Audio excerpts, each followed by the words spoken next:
కొత్తగా ఎవరైనా నేర్చుకుంటున్నారా? అయితే ఈ వీడియో మీకు బాగా అనుభవాన్ని ఇస్తుందండి.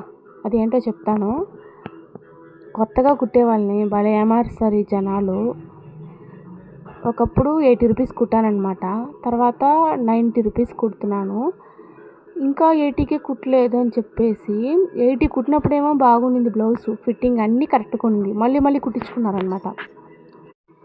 ఎప్పుడు 90 అన్నానో అప్పటి నుంచి బ్లౌజ్ బాగాలేదు. అది కూడా మన కుట్టిన బ్లౌజ్ కాదు, వేరే వాళ్ళు కుట్టిన బ్లౌజ్ అనమాట. అది వేసుకొని జనాలకి అంటే వచ్చే కస్టమర్ని కూడా చెడగొడుతున్నారనమాట. ఇది చూడండి ఆవిడ ఎలా కుట్టిందో, ఆమెకేంటి 90, 100 ఇవ్వడం అని చెప్పేసి. అసలు జనాలు ఎలా ఉన్నారంటే దారుణం అండి. ఒకరు పైకి ఎదుగుతుంటే చూడలేరు అనమాట. కానీ మంచోళ్ళు కూడా ఉన్నారండి. నువ్వేంటమ్మా ఇంత తక్కువ తీసుకుంటున్నావు, 100కి 120 కుట్టిస్తుంటే నువ్వెందుకు తక్కువ తీసుకుంటున్నావు, నువ్వు తీసుకో, నీ కష్టానికి కావాలి కదా, కరెంటు బిల్ కట్టుకోవాలి కదా, నువ్వు అన్నీ చేసుకోవాలి అని చెప్పి ఇచ్చేవాళ్ళు ఉన్నారు. కాకపోతే ఇలాంటి కొంతమంది వల్ల ఎందుకబ్బా టైలర్ నేర్చుకుందాం అని అనిపిస్తుంది. సో మీకు కూడా ఎలా అనిపించిందో అయితే లైక్ చేసి కామెంట్ చేయండి.